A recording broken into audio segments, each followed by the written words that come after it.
Hello again, everybody. My name is Mike Petralia. It is episode 230 of Patriots Beat on the CLNS Media Network, www.clnsmedia.com. Follow us on Twitter at CLNS Media, on Facebook at facebook.com/CLNS Media. Speaking of clnsmedia.com, the all-new CLNS Media website has launched at clnsmedia.com. That is the location now and the home of this podcast and over 40 other podcasts and vidcasts in the world of sports, finance, comedy, and lifestyles. We are so excited to have our show featured on the brand new CLNS Media website. Support the network by checking out this episode at clnsmedia.com. My pleasure to welcome back to Patriots Beat one of my favorites on the New England Patriots beat. He works for NBC Sports Boston. He is the author of the weekly Phil Perry report card. Let me bring in Tom Curran. I'm just joking there. So that's what you get for making me wait to do this podcast. I deserve that. But you know what? If Tom Curran were to do the report card, it would be all over the map because his grades would all be entirely based on whether or not he had been fed in the last 30 minutes before writing it. So if he was hungry, it would be D's and F's for everybody. If he just had a burger, it might be A's, but he also might not get through it because he'd need to take a nap about 20 minutes later. So that's what you get with Curran. You're not getting that with me. We're finishing strong. We're trying to be fair. Trags, you know that. You know me. Trying to be fair with all the grades this week. Pretty good grades for those Patriots after that Titans game, though, huh? Yeah, and I can vouch for you on the Tom Curran anecdote there because I have seen him on the red level of the press box. For those wondering what we're talking about, the red level is where they feed the media. One level up is where most of us writers and media types sit to watch the game. That would be the blue level. But Tom is usually down there carousing around the food, especially post-game. He stays very late, Phil, to work very hard on his columns, which are very well read, as are yours. Let's get right to it. This is AFC Championship week leading up to the Patriots and Jaguars, 3:05 on Sunday afternoon at Gillette Stadium. First of all, I want to get your read, as you mentioned yourself, on how the Patriots look coming into this game based on the way they handled another AFC South team in the Titans on Saturday night.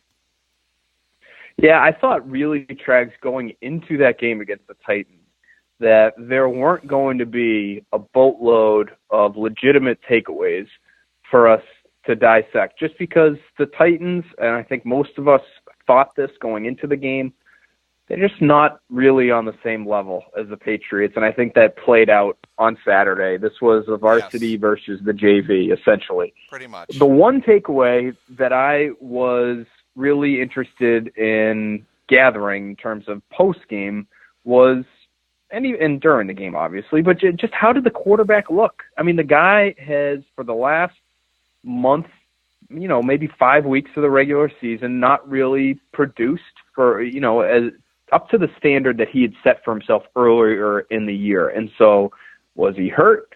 Was he just 40 years old and slowing down? Was it the fact that some of his weapons were missing, whether it was James White or Chris Hogan at the end of the year, Rex Burkhead as well? What was it about Tom Brady's game that had him producing like a relatively middle-of-the-road type of quarterback? The fact that he performed as he did, the fact that he performed, in sort of like a vintage Tom Brady manner, I think was an indication that we can kind of pump the brakes on some of those concerns, whether it was just the rest that he had before going into the game, whether it was having some of those guys back. He obviously had James White, who had a big game, Chris Hogan, who didn't produce as much, but may have just given him a greater sense of security out there. Whatever it was, he looked about as good as he's looked all season long. And so for me, that was the one big takeaway, was that Tom Brady's still Tom Brady. Let's not go overboard with the, is this the beginning of the end kind of storylines. I think he put those to bed, at least for 1 week. I would agree with that, Phil, but I would tell you watching that first quarter, the first two offensive series, he still didn't look like himself. He was getting rushed. I thought the Titans did a very good job, at least early on, of throwing some pressure at him, bringing five guys. Obviously Dick LeBeau was going to blitz or bring pressure packages a little bit more than maybe some other type of defensive fronts. He's going to throw some exotic looks, or try to anyway, out of his own base at Brady. And I thought the first two series, Tom, took a little while to get the feel for the game. But on the third series of the game, the first touchdown scoring drive, that's when I thought it started to click. And the other thing I would say, Phil, that really impressed me about how much more comfortable he looked is when they went up tempo. When they went up tempo, Brady looked very much at ease. Definitely. And I think, looking back on it now, after he throws for, he breaks the record for 3 touchdown games in the postseason, another 300-plus yard game for him. I look back at those first couple of series because you're right. He didn't look very good early on. I don't know if maybe we should just chalk that up to, having 2 weeks off essentially and having to knock some rust off after the bye. But you're right. Third series, different guy. And then I think it was the following series, correct me if I'm wrong, but I think it was their fourth series where they did go to the hurry up and looked phenomenal, obviously. So, again, I think this week will be a more significant challenge. They're not going to be able to put up, I don't think, up into the mid or upper 30s the way they did against the Titans. I know the Jaguars just gave up a 40 spot to the Steelers, but I don't think that's going to happen at Gillette Stadium. So the challenge certainly stiffer this coming week for sure. All right, other side of the ball, defense. And I loved your column on rookies Dietrich Wise and Adam Butler. To me, it's just remarkable how Bill Belichick finds rookies who are not overwhelmed by the big moment. Look, part of that is culture. We know that. You and me know that. Everybody who watches and follows the Patriots closely knows that. Part of it's the coaching, and part of it's the player makeup. But your big takeaways on talking to Dietrich Wise and Adam Butler for that story. Yeah, it's a great point, Trags, when you mention the player makeup. You're right. The coaching obviously plays a huge part into how young players like that accept the moment and execute in the moment. But it takes a certain kind of player to be able to I guess, find his best in those moments. And so far, at least, late in the season, I think both of those guys, Dietrich Wise and Adam Butler, have really responded with the workloads they've been given. And I think part of that is pure X's and O's. I think their roles have been pretty well defined here late.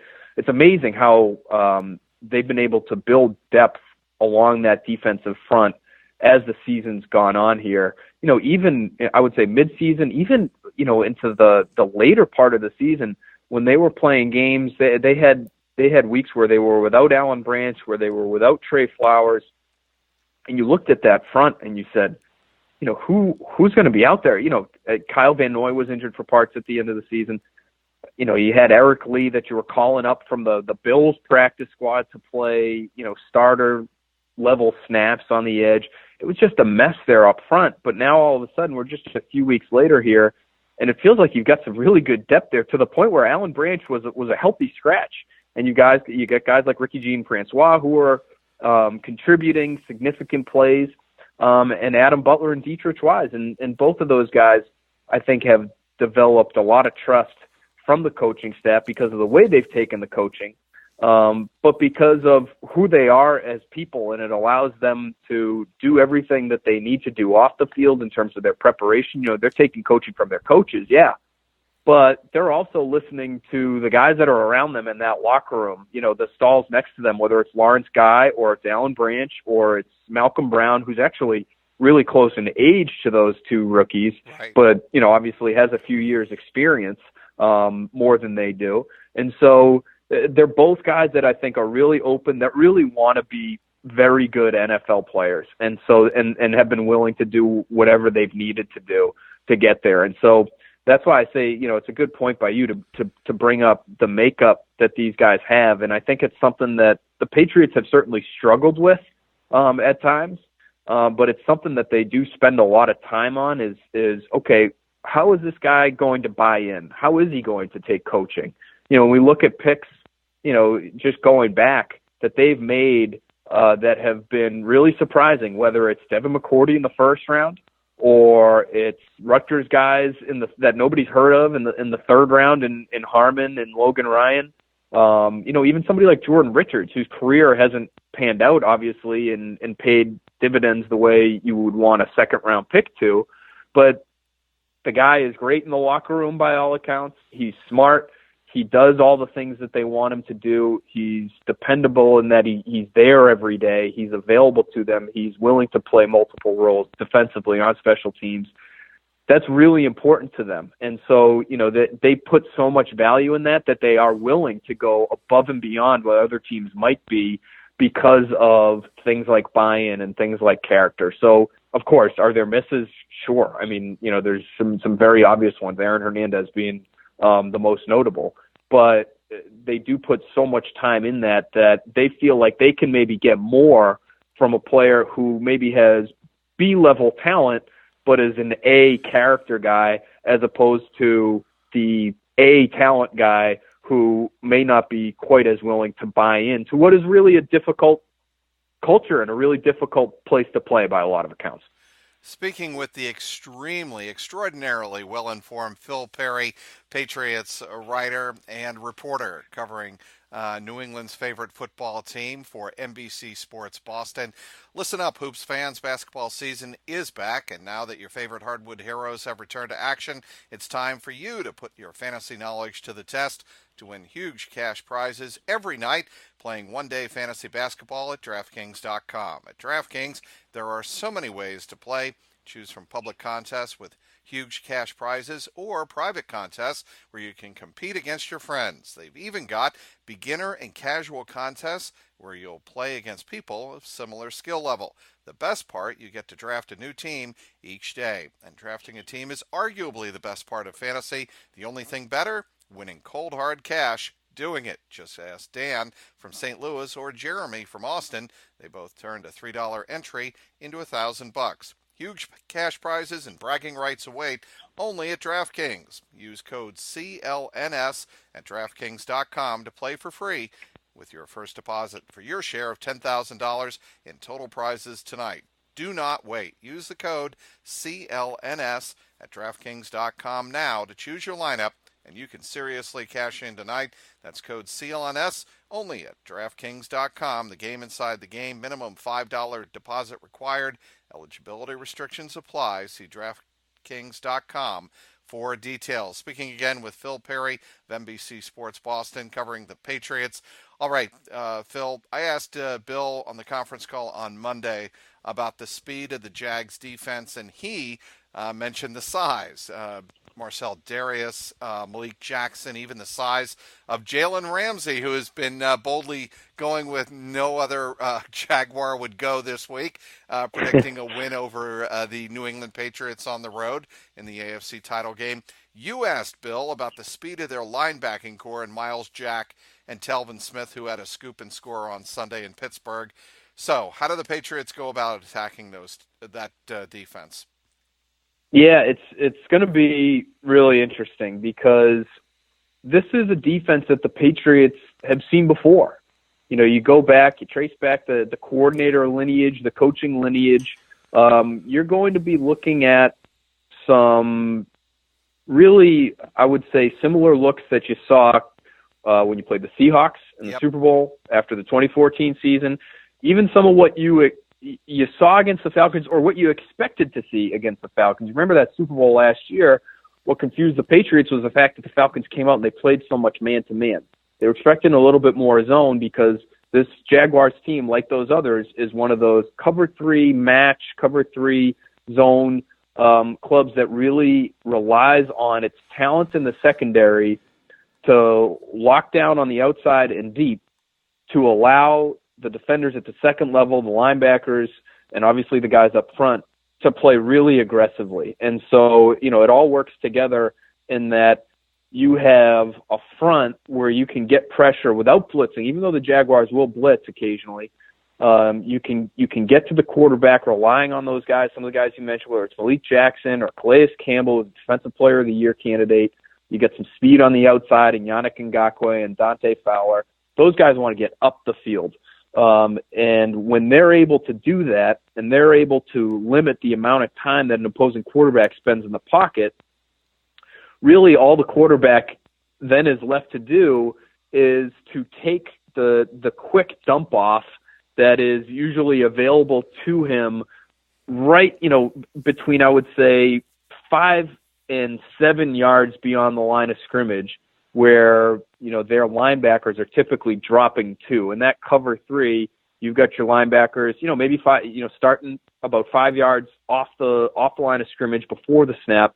And then they're really only dropping another, maybe 5 to 7 yards beyond that. And they're so fast that even if you dump it off over the middle, those guys are closing, and they're really good in terms of limiting yards after catch. So I think what you're hoping for, if you're the Patriots, is you're hoping to be able to stretch the field a little bit vertically to get not only those defensive backs, so those 3 deep defensive backs in the secondary to backpedal and to cover a lot of ground vertically, but you want to try to stretch those linebackers as deep as you can as well. And so that even if all you have is the dump off, that somebody like Dion Lewis or James White or maybe Rex Burkhead, if he gets back, that's somebody who not only, will be able to take what's given to the Patriots in that underneath area that the linebackers have vacated, but those are guys who, if you get them in space, you have an ability at least to make one guy miss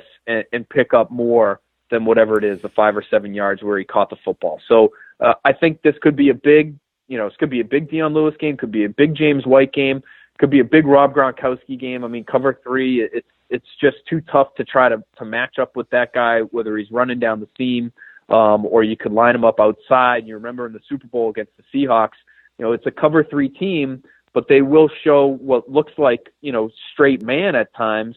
If you can overload one side of the field with receivers and all the corners end up over there, and then you put Rob Gronkowski on the opposite side, what happened against the Seahawks? They end up getting KJ Wright one-on-one with Rob Gronkowski, and he runs down the field for a pretty easy touchdown. So I'm looking at this as a big tight end, big receiver game. I mean, again, in that Seahawks game, remember Shane Vereen had a huge game, and obviously last year it was James White against the Falcons, who had, just monster numbers. Those are the guys that I think the Patriots are going to be relying on offensively this week. I forgot about Shane Vereen's effort against the Seahawks in Super Bowl 49 till you mentioned it, but it's very true. And, all of that being said, the possibility for guys like James White, Dion Lewis, whoever else in that backfield, Rex Burkhead. There's a story now that Rex Burkhead is probably going to be available for the game on Sunday afternoon. That would also be possibly another way for Tom Brady to go. But I say all that, and then I'm watching the Jaguars game. I don't know if you felt the same way when Ben Roethlisberger was connecting on all of those touchdown passes, especially the one at the end of the first half. You're thinking to yourself, wow, these receivers are getting behind the Jacksonville secondary like at will. Aren't you thinking that Tom's watching that going, oh my God, if they can do that, can't Brandon Cooks get behind them?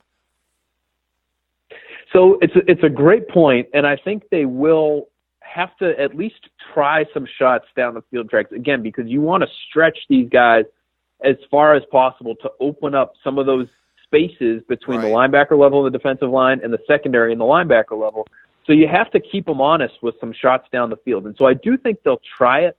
And, another thing about this cover 3 is one of the best route combinations to run against that is all verticals. Because if you send 4 receivers deep, just straight down the field, and you only have 3 defensive backs deep to cover those guys, you're really putting a lot of stress on one of those defensive backs, whether it's the safety in the middle or either corner on the outside. So I do think you'll see the Patriots do that a little bit, especially early. But they're built differently than the Steelers are. The Steelers are really built to go deep down the field with Bryant, Brown, Juju Smith-Schuster. They have all kinds of options in that regard. And the Patriots, they do have Rob Gronkowski. You could use him in that fashion when you need to. They obviously have Brandon Cooks. Outside of that, I know Chris Hogan has done it before. I'm wondering, how much Chris Hogan needs to play and how many footballs he needs to see before he's fully knocked the rust off, because he still didn't quite look like himself in that divisional round. So I don't know if the Patriots have just the proper number of vertical threats to be able to stress the Jaguars the way the Steelers did. All right, let's get on to real quickly Jalen Ramsey. The whole. I love this guy. Yeah. Yeah, and he was a great player out of Florida State. Second year out of Florida State, made the adjustment to the NFL last year. Everybody knew he was a sensational talent. He's 6'1". He is a tall drink of water as a cornerback. Matthew Slater's quote is the quote of the week in the clubhouse so far, right? The good Lord made that guy and said, "Let there be corner," and there he is. Brady has faced great corners before, right? But why are Ramsey and second-team All-Pro corner A.J. Bouye such special talents, Phil? They're just, first of all, it starts with the physical skill set. And you mentioned Ramsey's size. This guy is one of the freakiest athletes to ever set foot in Indianapolis for the NFL scouting combine. When he came out of college, everyone knew he played a premier position, and he was far and away the number one guy at that position. So you knew he was going to be a top pick. But then he went to the combine, and he totally blew the thing up, almost in a similar way to what Jamie Collins did a few years ago at the linebacker position, and just combining that size and athleticism. Ramsey obviously at a different spot, but just as jaw-dropping a physical talent. And so that just totally locked him into being one of the top picks in the draft that year. But that's where you start. I think you also have to take a look at just the aggressive mindset that he has. And I said, I love this guy because he's already, Trags, he's in his second year. He's got to be one of the best trash talkers in the league. I know AJ Green, AJ Green is your guy. I know that, you're following those Bengals closely, but what he did to AJ Green on the field was one thing. What he did after the game in the locker room, calling it easy, he said he told AJ Green his time's almost up.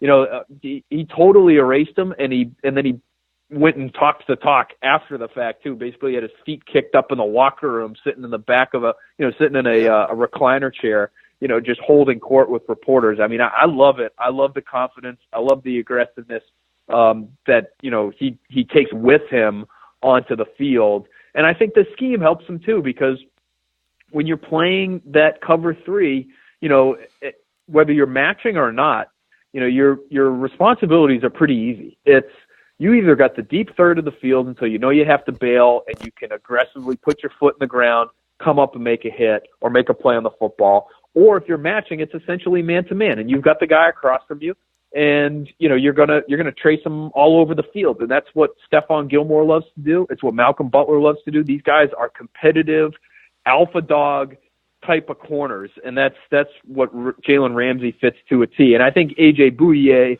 sort of has that same mindset.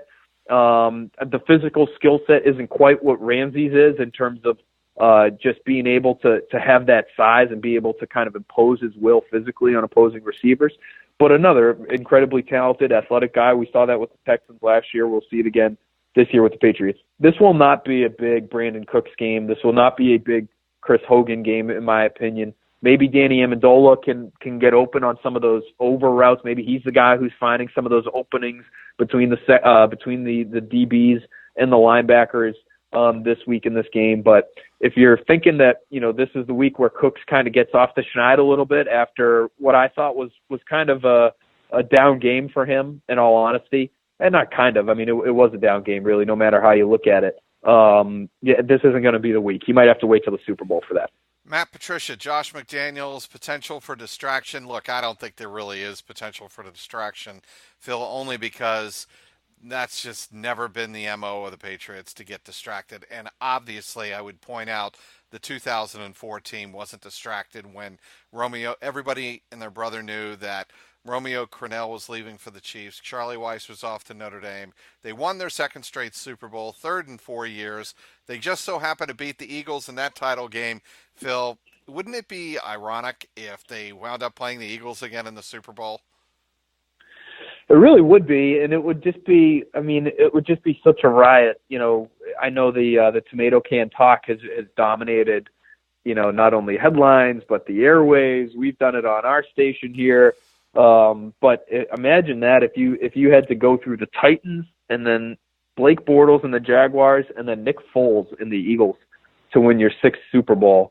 I thought Tom Curran actually, one of those columns that, he's been on a roll lately with the columns, but he did a really good one in terms of how, people really aren't going to remember who the Patriots had to go through to get this Super Bowl. But if they ever did, and that, if that was the road, if that ended up being the road, no, of course not. But if you ever looked back on it, you would say, man, that had to have been the easiest road of all six, based on, what you know now and what you know about these quarterbacks. But yeah, and when it comes to the coordinator strikes, I agree with you. Like, it's just, I don't think it's in, it's built into the fabric of the Patriots for guys to get distracted. Like, it really can't happen in a lot of ways, the way that they have this thing set up with Belichick and with, how involved the coordinators are when it comes to game planning.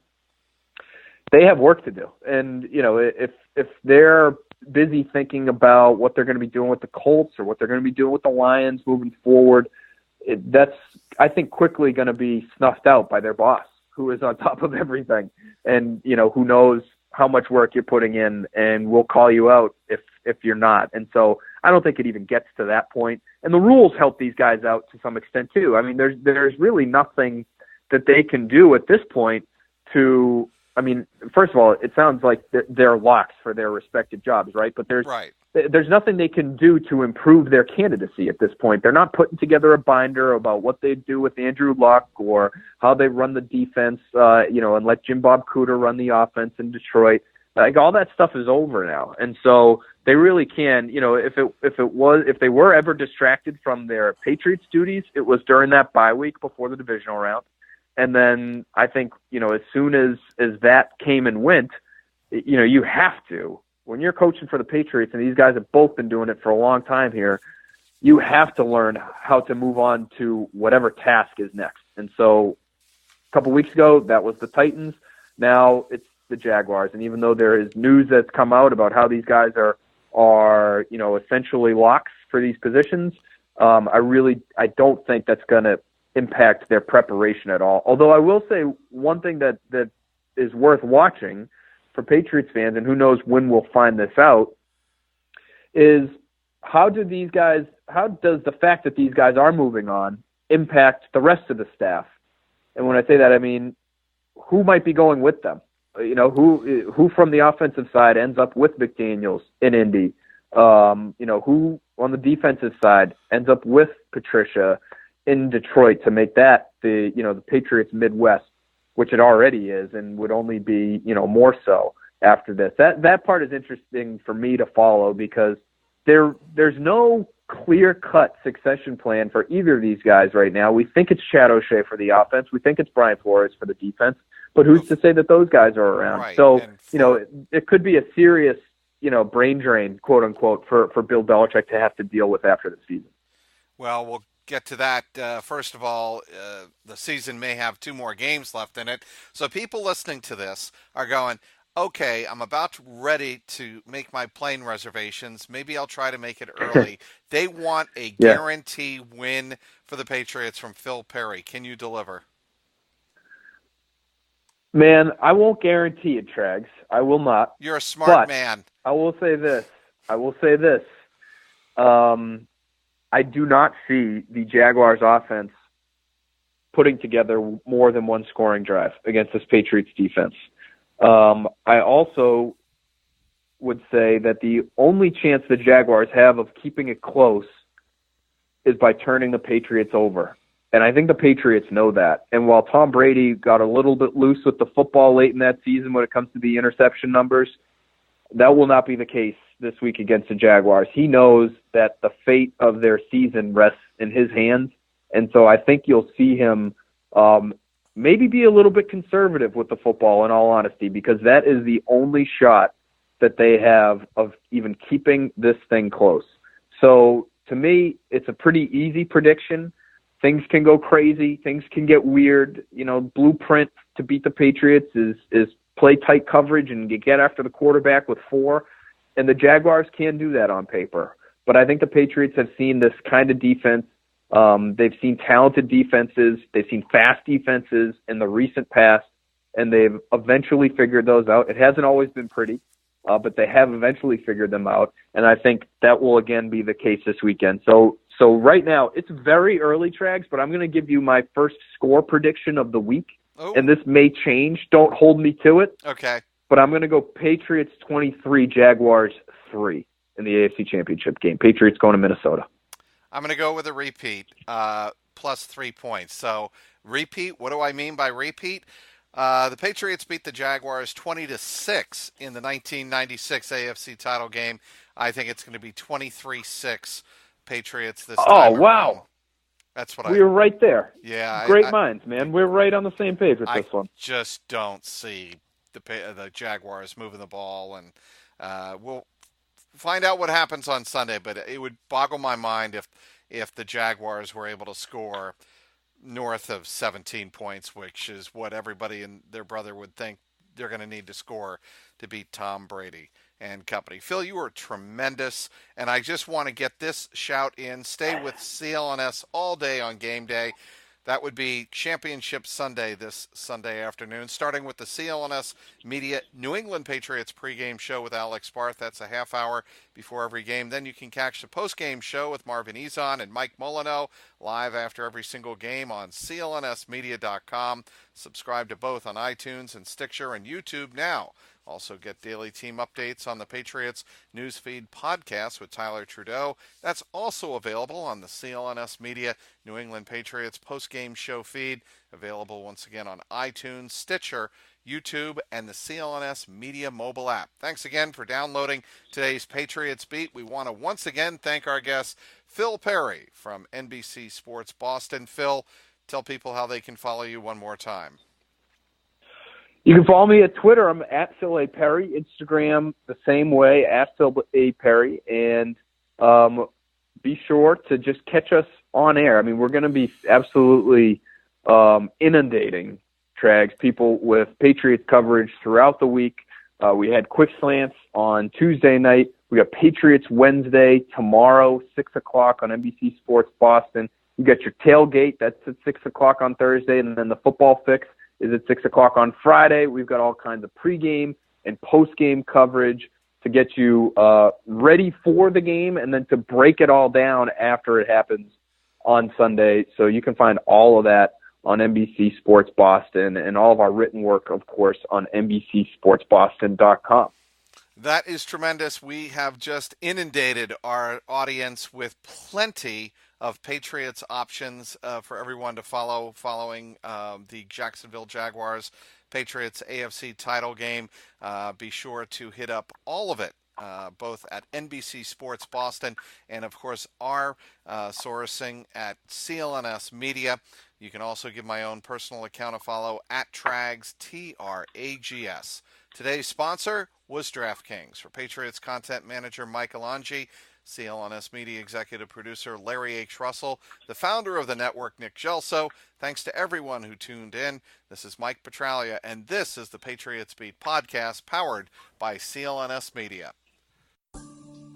What's going on, Past Nation? This is Marvin Zahn of the CLNS Media Network, and I'm here to tell you right now to check out the CLNS Media New England Patriots postgame show hosted by myself and my co-host, Mr. Mike Nice. And live on CLNS Radio immediately after every single Pats game, Call in at 929-477-2386 toll free to get your voice heard and contribute to the host breakdown and analysis of the latest Patriots contest. We also got the stars and sorries of the day, Twitter posts for the plays of the game, and everything else that is going on with the 5-time Super Bowl champion.